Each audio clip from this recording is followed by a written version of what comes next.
Is it going? Yes. All right. Hey guys, Pitmaster here. Here with the doc. John, good to see you Good to again. see you. We see each other like 5 times a week, probably. Yeah, I think so. We got to work on that and make that a little 6 or 7. Yes, we got to go with those extra 2 days. Our wives would be so. Our wives were hanging out today after class. After his wife Sharon takes my wife Heather's boot camp. My wife Heather has a boot camp, and Sharon, his wife, takes it in the morning. So she's one of Heather's boot campers. So after the boot camp, I go in there and they're chatting away, and they're always mocking us because they think we are hang out so much that we might be kind of gayish. But then they're hanging out. They're like laying on the floor in the boot camp room, and they're just haters. Let me tell you, my wife and your wife are haters. But they had a good time. They hung in there. They hung out for over an hour just chatting in the boot camp room. But anyway, so Heather and Sharon. All right, we got a lot to talk about. One thing is UFC 228. We're going to talk about that. And we're going to talk about a couple other things. Before we talk about UFC 228, so we watched the fights, and the promos between everything were all about the next UFC 229 with Conor McGregor and Khabib. And it really irritated me that their promotion was they have their promotional video and they're showing footage of Conor attacking the bus as a promotion for the fight. I don't know. I think that's cheap, and I don't know. It seemed to me is pretty irritating that they use that footage to help promote what they're doing, because I think it really is a big blemish on the sport. So I don't like it. Yeah. I mean, I don't see it as a blemish on the sport as much, or Khabib at all. I think it's not even just a blemish. It's full on freaking acne on Conor McGregor. It's like he got just like acne all over, if you want to call it a blemish. I mean, that was such a low, just a douchebag fucking criminal thing to do. There's you can't even excuse it. You can't say, oh, he's just a kid. He's not a kid. Oh, he's just blowing off some steam. He could have killed someone. But the promotion doesn't have to use that footage to try to sell their fight. I think that is like that's ultimate taking the low road. Maybe it's not a blemish on the sport. Maybe it's like full-blown AIDS. I don't know. Wow. It's more than a blemish. Thank God you're an orthopedic surgeon. But Wow. for me, it's like the UFC sometimes promotes this good sportsmanship and everything else, and then they promote this kind of stuff, which is criminal. And today, Michael Chiesa filed a civil lawsuit against Conor McGregor and against the Barclays Center for that attack. So he's going to take him to court because he lost money, bodily injury, and mental anguish or whatever. So I don't think that should be used to sell the fight, personally. Conor did it. They're going to let him fight. But using the footage of the attack, which for some people is pretty bad, the people that were in the bus, would you want to have to see that when you're at your job? They're going to their job to do their job, and they got to see their employer using this footage? I don't know. Just the fact that he's going to fight. Just the fact that he's going to fight after that. But then you get a chance to see it's so low. Him get pummeled by Khabib. So for me, it's kind of like street justice. It's the complete same thing as if a fucking cop like beat the living shit out of someone. Another cop broke the window of the cop car, but then he's a cop again. See, they don't hold. The UFC, it does not hold their guys to the same standard, and that's crazy. I mean, some of their guys do full-on, like, criminal things that they should not be representing this major company as a martial arts company And these guys are just, some of them are just low. I mean, some of the shit they do is low. But I would rather see them promoting like after the 228 fights when Woodley and Till were back, back in the hallways after the fight, embracing and he was Woodley was giving Till kind of a pep talk and telling him, this loss is going to make you stronger. That kind of stuff you see, the sportsmanship. I'd rather see that get promoted. Instead, they're promoting the guy doing criminal acts and throwing a that's criminal. He should be throwing a dolly. He should be in jail. He should be in jail. Right. The reason he's not. But the promotion shouldn't be using that video. That's my point. And Till and Woodley. I mean, such class. Both of them, but mainly Woodley, who's the champion, and he went and mentored Till. He went and mentored Till after the fight, telling him, I lost, this, and all the champions lose. It's going to make you stronger. I mean, what is more classy than that? Or his mom, Woodley's beautiful mom, hugging Till after the fight. She's a mama bear, and she's hugging her cub, and then all of a sudden the person that her cub was playing with, she hugged him too. It was a beautiful. It was beautiful scene after the fight. It was unbelievable. So highs and lows at this fight. The highs and lows of the sport and its participants. So it's going to be interesting. That fight's going to be interesting. I think a lot of people, after what Conor did, hopefully will be rooting for Khabib. Just let me ask you this. Okay. This is who you want to look up to. Could you see Woodley throwing a fucking dolly through a bus? No. He would never do that because that is how a champion is supposed to act. Stipe, could you see Stipe doing that? No, because that is how a champion. These two guys are like they are what the other guys should look up to when it comes to behaving like a Mighty Mouse. Could you imagine Mighty Mouse doing that? No, because he would never do that because he has too much class. And he's not a fucking criminal.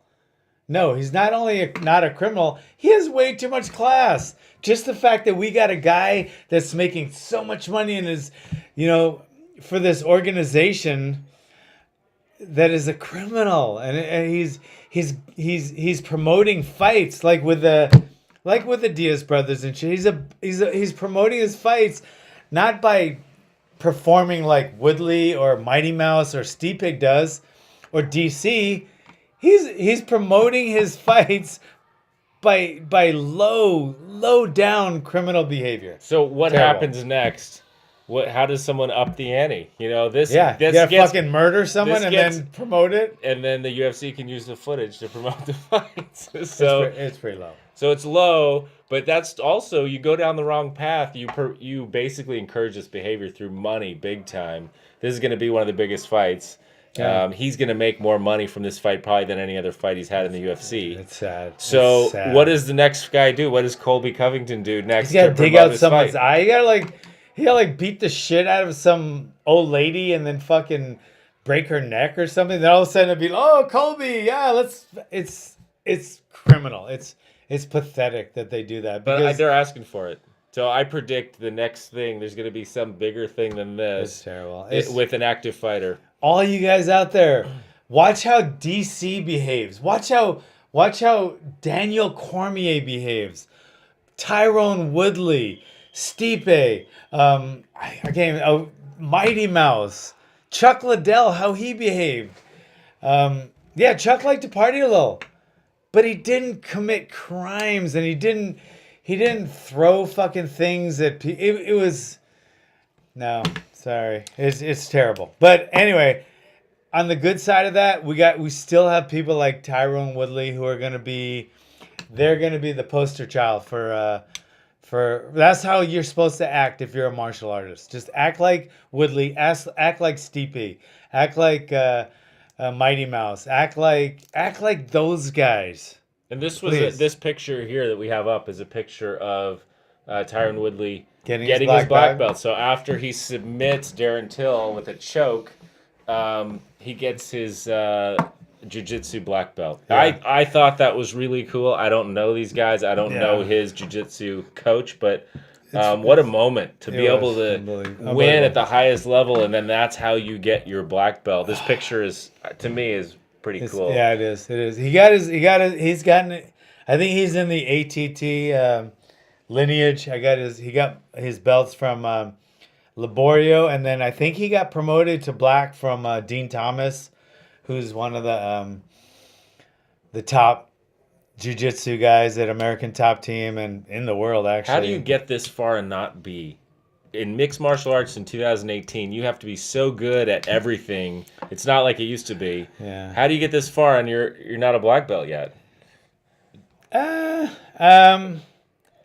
There's a lot that goes into it, and there's a lot of different.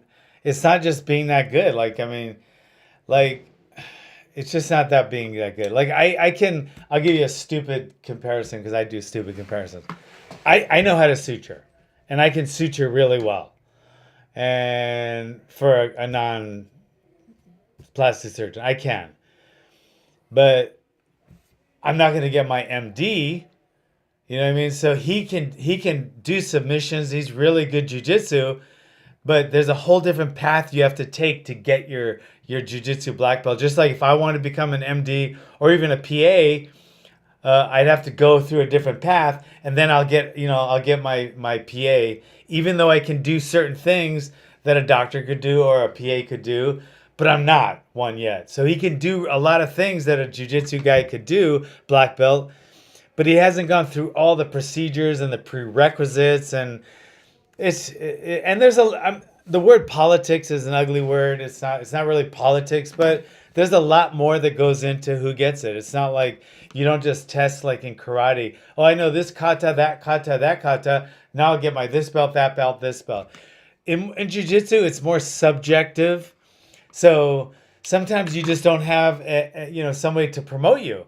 And then all of a sudden you got Dean Thomas, and I don't know the whole inner workings of it, but it was a beautiful. Well, you can tell it meant a lot. It meant a lot to him. And it was a pretty cool way to see him get his black belt. It was a neat part of the UFC 228 for me. It was. Anyway, there were a bunch of fights. That was the last fight. He was black belt. He was black belt-ish. I mean, he should have been a black belt a long time ago, but Court McGee. Court McGee is like one of the best grapplers in MMA. And he's I think he's a blue or purple belt in jiu-jitsu. So that means I know, guys, local guys that are black belts, and I'm like, wait a second, that means you're above Court McGee, and it's like, so there's so much more to it in jiu-jitsu than it is in some martial arts. Yeah. Anyway, there was one prelim fight. I don't know if you saw it.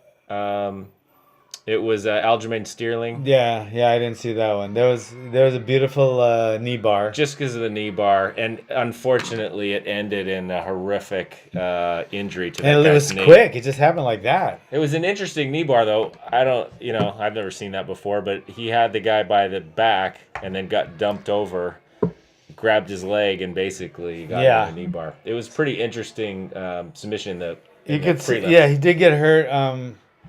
And you don't want to see that, but there's no way around it. Just like we don't want to see a brain injury ever or a concussion, but the shit happens. I mean, no matter how much precautions they make, there are going to be injuries, and that's one. That can happen in football. That could happen in soccer. That kind of injury, but. They happen in those sports all the time. Yeah, so unintentionally, but unintentionally, and this was unintentional as well. I mean, it's a knee bar. It's intentional knee bar, and knee bars can have nasty consequences. They could, but Aljamain did not do that to hurt him. I would be willing to bet. I can't bet my house on this, but I don't know him that well. But I'd be willing to bet $10,000 that Aljamain Sterling did not want to hurt his opponent. He wanted to beat his opponent, and shit like that happens. Just like when boxers, like when Ray Boom Boom Mancini knocked out whatever Hung Moon Kim or whatever. He did not want to hurt him that badly, but unfortunately he did. So even though he did punch him and cause the brain injury, he didn't want to hurt him that bad. Aljamain did get that submission, wanted this guy to tap, and wanted to win the fight. He did not want to hurt him. He does not want to hurt his guys. So So anyway, that was an interesting. That was. If you guys didn't see that on the prelims, that was an interesting ending to that fight. I saw that. All right, the main card was Yeah. Nico Price, Alisson. Yeah. This guy, Alisson, just came out swinging. Nico Price did some good moves, long kind of like James Vick when James Vick fought his last fight.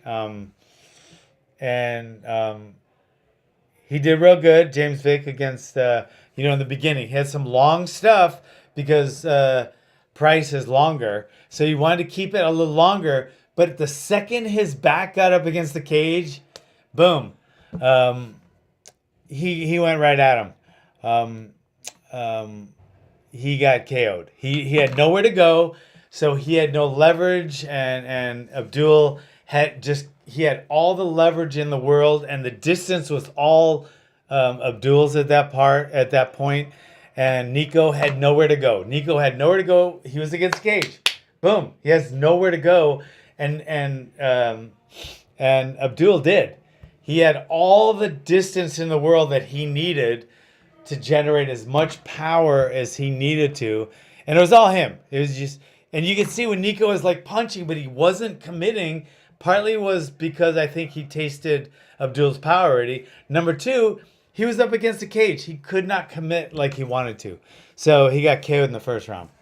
Yeah, in the first round. Yeah, so boom. Then we had Jimmy Rivera against John Dobson, which was a decision. It was a competitive fight the whole way, but there was no question about the decision. John Dobson is as good as he is. He was out muscled, I think. He was outpowered. And then I think people were suspecting that he would have a lot more speed on Jimmy Rivera, and he just didn't. Maybe it's at 135. He doesn't have as much speed as he did at 125. I don't know if that's it. But the speed wasn't the discrepancy for John Dobson. He was maybe a little bit faster than Jimmy Rivera, but Jimmy Rivera was there was even more of a deficit in the power. So like maybe John Dobson had this much more speed, but Jimmy Rivera had this much more power. So it did not compensate. His superior speed wasn't enough in this fight. And Jimmy Rivera didn't quite match him for speed, but he was pretty damn close. He was close. I think he was close. He was pretty damn close, and he overpowered him. He was just much stronger physically, and he hit harder, and he was almost as fast. So it wasn't a really one-sided beating by any means, but it was definitely Jimmy Rivera's fight, and it was good to see. It wasn't good to see John Dobson lose at all because I love John Dobson, but it was good to see Jimmy Rivera was able to come back after such an ugly, brutal knockout in his last fight. Yeah. Oh, Jimmy Rivera. Yeah. Yeah, he got head kicked, didn't he? I think that was his last. Bounced off his head. That was Marlon. Yeah, Marlon is fuck. He's scary.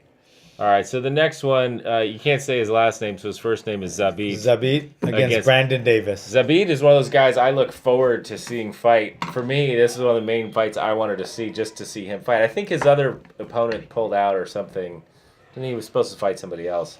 But Zabit, in his first 3 appearances in the UFC, won bonuses, and this was his 4th fight. And you could have probably argued he could have won a bonus for this fight too. It was just for the ending. But I thought this was an interesting fight. Zabit got off a little bit slow, probably in the first round. It seemed like he was being pretty patient. Yeah. But I think, it ended in round 2 with a submission. What did you think of this? I think Zabit is such a creative guy, and I gotta say, man, I can't forget. I can't remember and I'm gonna hate myself. His striking coach's name, but his. Ricardo Alameda is such a damn good coach. I mean, he's a great competitor, and he's becoming such a damn good coach. They have such a good team there. New Jersey or New York? I can never New Jersey and New York. Some of these guys are like the way they talk, like yo, forget about it. I think they're from New Jersey, but some of them are from New York. But Zabib trains there now, and they've taken they've helped take him to his jiu-jitsu to the next level and the striking. Henry, his last name is Henry, the striking coach. So good. This is such a good camp. They are definitely going places with this kid. And Zabit is so naturally. He's 6'1", 145 pounds. 145 pounds is 6'1". That's crazy. So Here, I'll put a picture of this submission up. Okay. Which pretty brutal submission. So he had this guy's basically he had his back, similar to the Aljo's submission. Yeah. They call this a knee bar. Yeah. For me, this is like a hamstring injury waiting to happen because his hip is flexed and his knee is extended, meaning his knee is straight. Yeah. So it's basically it puts your foot behind your head.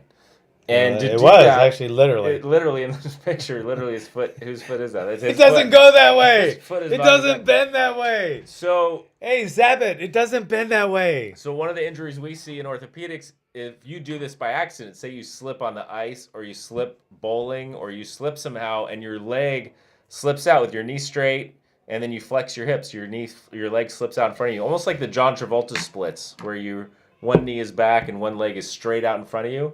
You can tear your hamstring, your whole hamstring muscle. You can tear it off of your pelvis and like by your butt. Yeah. And we have to fix those. And they're not very common injuries, but we see them once in a while. But that's what this is. This is like a hamstring injury waiting to happen. So you can call this a knee bar, but I don't think he tapped because his knee hurt and his knee wasn't hyperextended. He tapped because it's probably his hamstring is about to rip off of the bone. Let me show you the difference. Okay. The difference is, say this is your hamstring. So it's where is it the fulcrum where it would be? So it would be like pushing here like an armbar. You see an armbar, it's all about the hip, just like this one. If his hip was behind his knee more, then the pressure would have been here as opposed to here. So he's stretching it more this way, so he gets more of the hamstring involved. But if his hip, just like was under for an armbar, most of the times the armbar actually hurts the elbow, which is behind the elbow. People think the elbow over here, but over here, and it dislocates it. But then if he doesn't have it, it's still tweaking the muscle. And since that's the biggest muscle, the hamstring back there, or your bicep here, that's the one that's going to rip. If he was able, like I think Aljamain did, was able to get his hip right under the knee, then all of a sudden the knee is the first thing to go. And also in that that's one, why they call it a knee bar. He twisted his knee sideways, which tore his knee. In this case, his knee one. was perfectly straight. His hip was perfectly flexed up. Hurts Most so of the much. time, a knee bar, your hip isn't in that position. No, and So- because he started off as a banana split, but So this is a hamstring stretch it was submission. not good. It Not looked good. horrible. Fucking hurts. And like he hell. tapped to that. Yeah. And so that fight went as expected. I think, Yeah. what was he was favored like by... 14 to It 1. was like negative 1,400. 14 to 1. That's- That's 14 to 1, guys. So Shit. that's a late replacement matchup. Yeah. Charles Henry. I think it's Charles Henry. But that Zabit has such good coaching, and he's so good. He's going. He's going. He is a calm dude. Yeah, he's like he's like the Iceman. Yeah, he's ice. He's impressive to watch.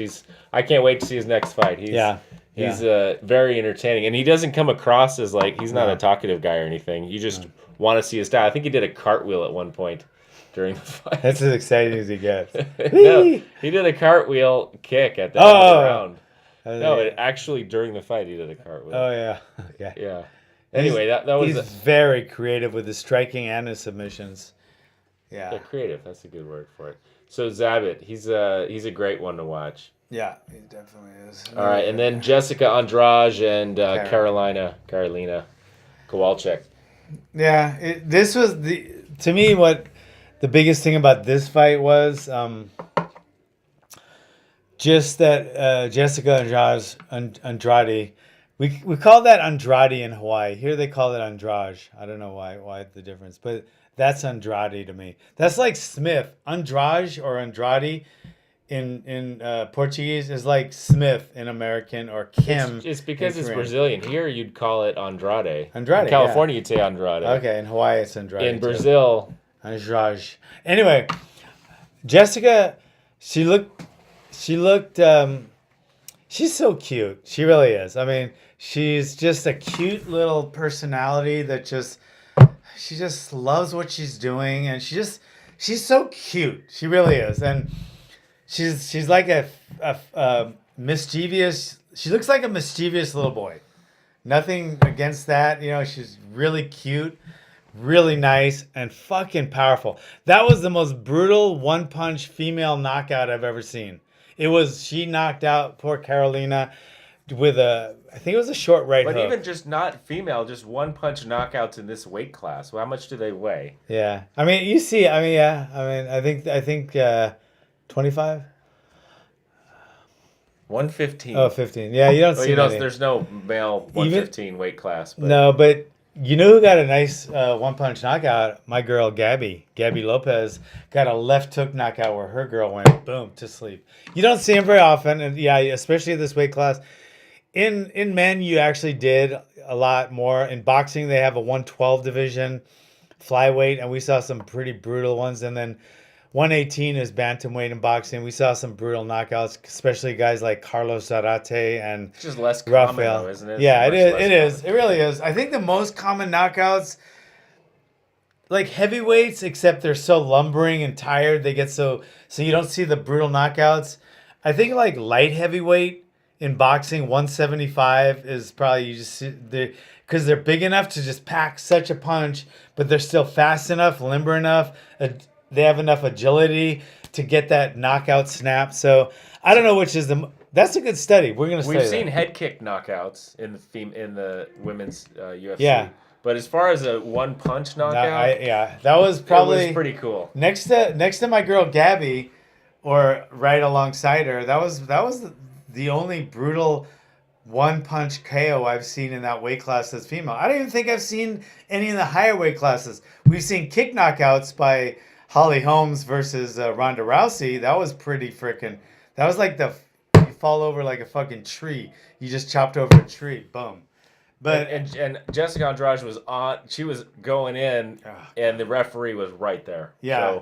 So, good stoppage. Good stoppage, and okay, and like we were talking about while we were watching the fights, I think she could have hit her a couple more times. I think she had one more. Didn't she follow up with a left that hit her too on the way down? Know. She was already out, but she got her with another shot like as she was going down. Yeah, so she was.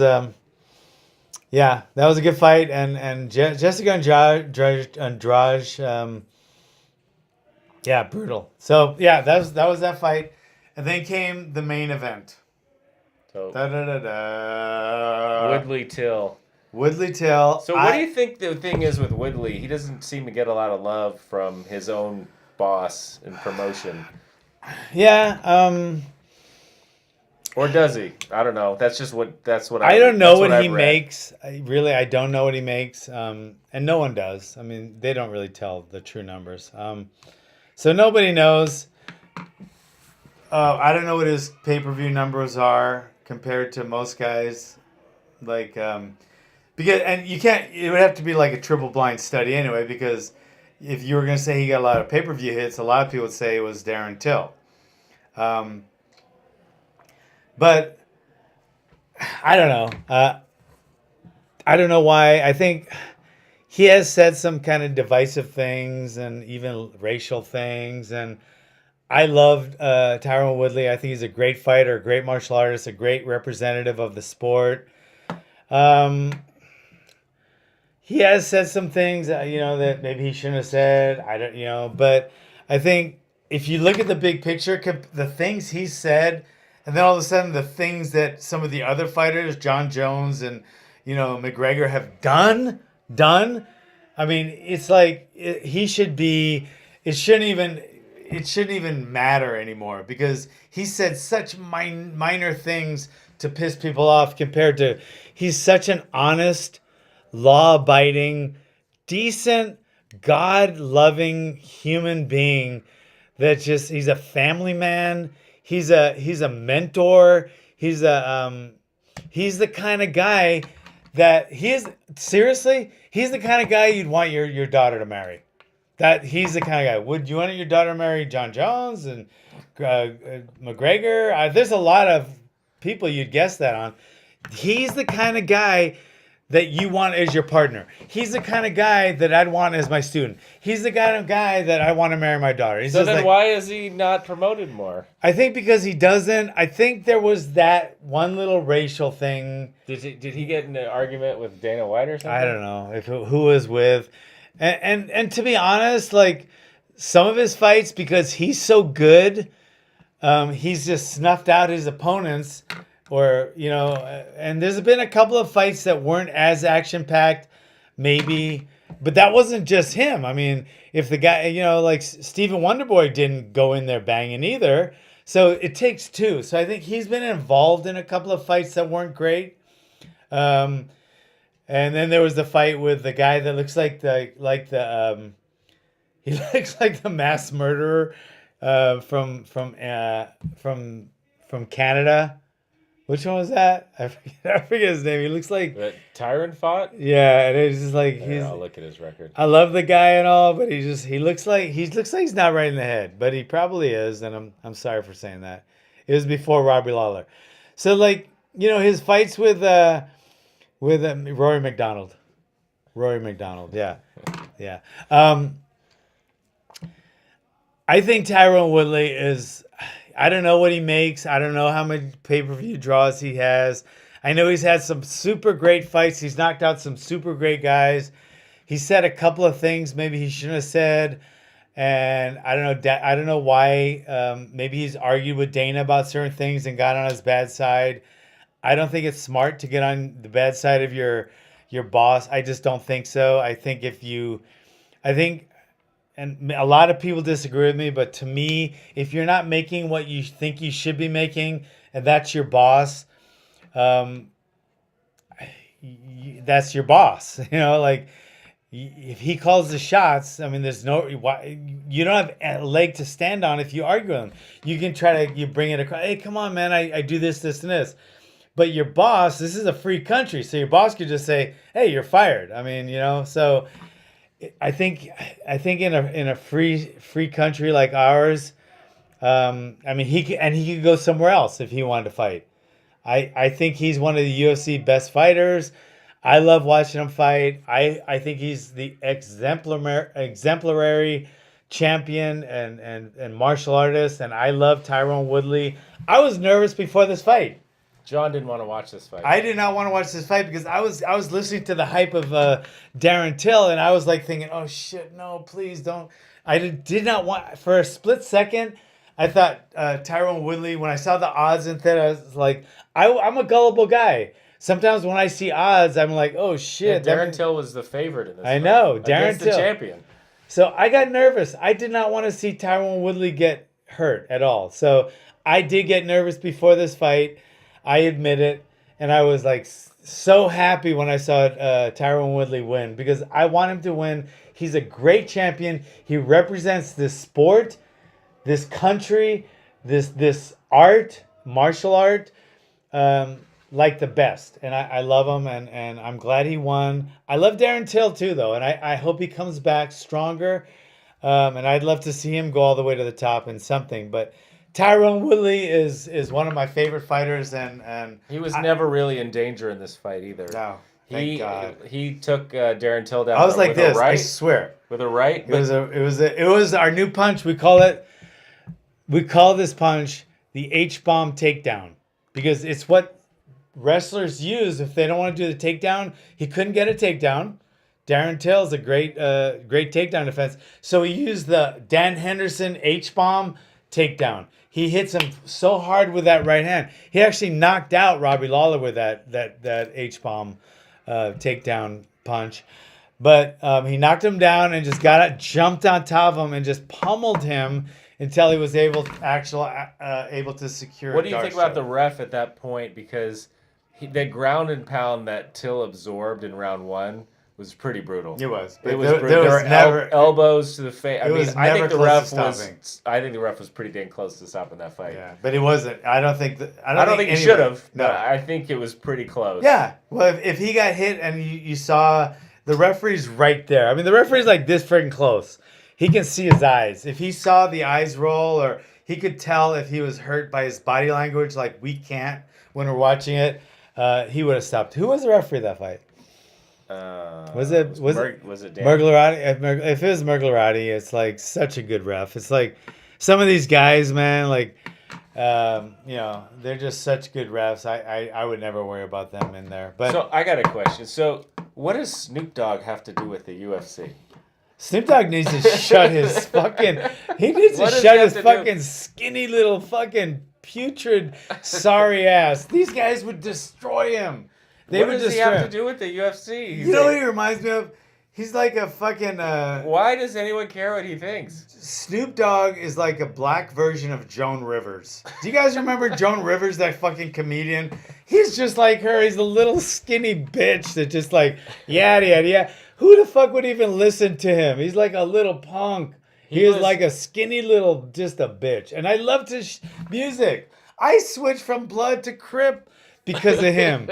Now, listening to him talk now, he's like a semi-male version of, he's probably taking some kind of, he looks like he's in transit going from male to female. I didn't know I was going to start John off on this. But I just had the he's like question a because there was some video he posted of him watching this He's fight. such a bitch. And him watching this fight is- with Darren. He didn't even know who the people are, I don't think. He's Joan Rivers reincarnated.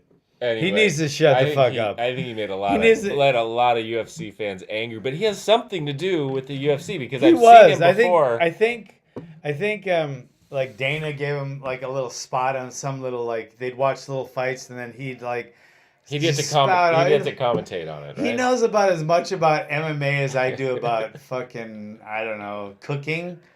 And he's just such a skinny little, like, unhealthy, like, I'm sure he has emphysema and shit. He's like, he needs to just shut the fuck up. He's like Joan Rivers. He just fucking mouths off and he tries to be funny and put people down. But, oh man, can you imagine if any fighter, fucking Jessica Andrade would just drop him with a punch? He needs to shut the Darren fuck Till up. didn't appreciate what he had to say. Darren Till would physically, I mean literally kill him if he hit him once. He needs to shut the fuck up is what he needs to do. But Anyway, yeah, I hadn't had a chance to ask you about Snoop Dogg. Now I know.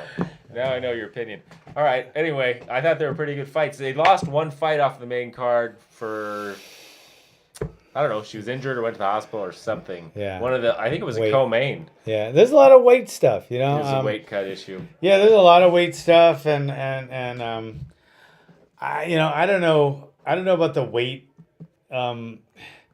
People talk about it. Should do this. This has been going on since the beginning of combat sports. It's not going anywhere. It's not like getting that much worse or that much better. It's like climate, guys. It goes up and down, and it's not like there's nothing they can do. I don't understand why having more weight classes would make a big difference. Huge difference. Because Huge. you would still try to cut as much as you could Huge and gain difference. back as much as you could.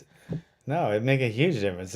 Because you'd always be closer to that next one down. But then, you want to go 2 down.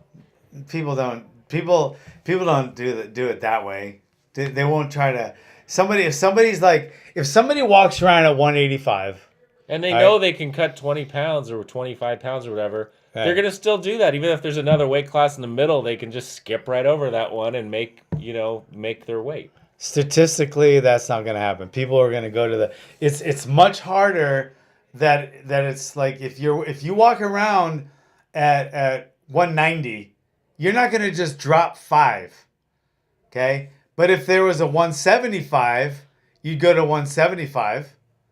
Right, as opposed to having to go to 170, So I mean, I think having more weight classes would be much safer. I think it's the only way they can do it. That's why they do it in boxing. Boxing's been around for a couple hundred years. That's why boxing's done it.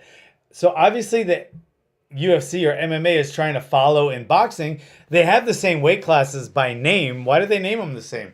And I think they should start making more weight classes. I think that is the only thing that's going to do it because, they walk around and they're going to give this percentage of your body weight and that. Some guys can naturally make more.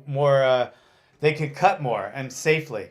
I mean, I think making more weight classes is the only way they can do it. I don't think any other thing is really going to help it. Well, the time of weigh-in makes a big difference.